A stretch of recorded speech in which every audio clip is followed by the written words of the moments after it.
Hi folks, I'm Ignatiy Vishnevetsky. I'm Alex Dowd. We are coming to you this week from the Toronto International Film Festival. Film Club is brought to you by the new Windows 10. Imagine a future with no passwords, where web pages are meant to be scribbled on and shared, and devices will listen to you and talk back. The future starts now for all of us. Get started today, Windows 10.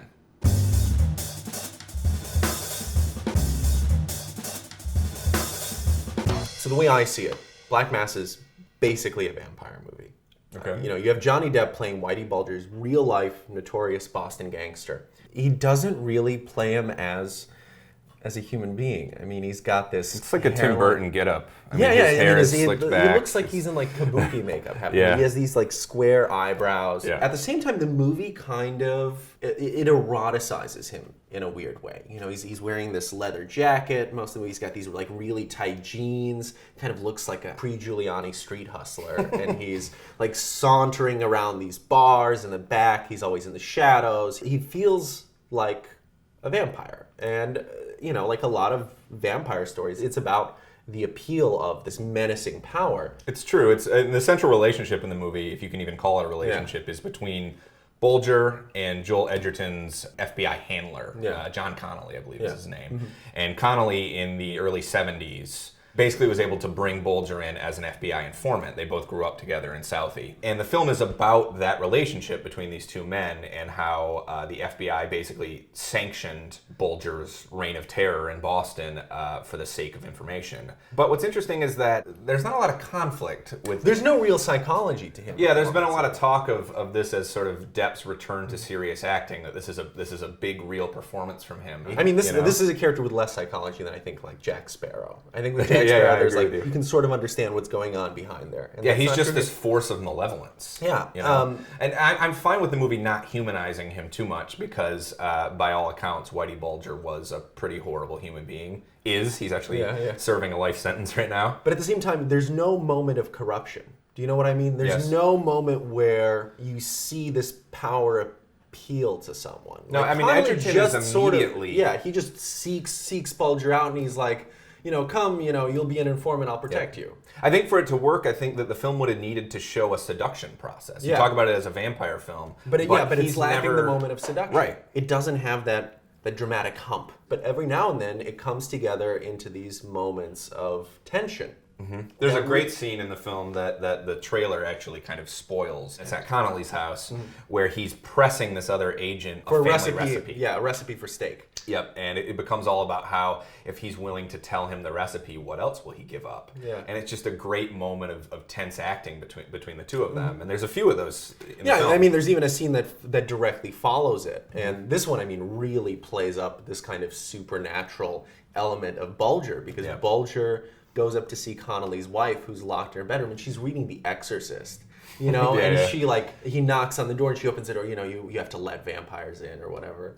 He's like there on the threshold, puts his hand on her neck. I mean, it's enormously creepy. It's a scene that most gives away the conception of Bulger as this kind of lurking menace. I mean, even the title has overtones of the occult. Black Mass. Definitely. So there's another movie opening this week. It's also using organized crime as a way to present, you could say, like a vision of pure evil. And it also frequently feels like a horror movie, and that's Sicario. Though I think Sicario is a much more accomplished. It's stranger, it's scarier. It does have a dramatic center, and I think one thing that's throwing a lot of people is that it is a really unconventional dramatic center. You have Emily Blunt as this FBI agent who sort of stumbles into the drug war. It's actually very Cormac McCarthy. It's set near the U.S.-Mexican border, which is a huge McCarthy thing. But it also feels like a companion piece to The Counselor in a way. I mean, a companion piece to The Counselor in which things are constantly happening instead of people sitting around and talking about everything. But it's also about, how a person reacts when they're confronted with this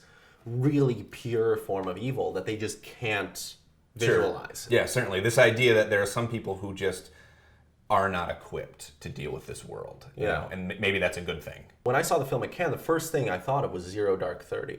Well, there's certainly a scene that's very Zero Dark 30. Yeah. There's a night vision scene where they're sort of rushing through the desert and going into this underground tunnel that connects the two countries. Yeah. And it has that same intensity as the raid scene in Zero Dark 30. Now, I know Zero Dark 30 was a very kind of controversial film at the time it came out. And I'm of the opinion that it's a movie about how the mechanics of the war on terror sort of became an end in and of themselves. And I think that's also this movie's attitude toward the war on drugs. Yep. And it's also using this very professional female protagonist in a similar way. So Sicario is opening this Friday, but you first saw it here.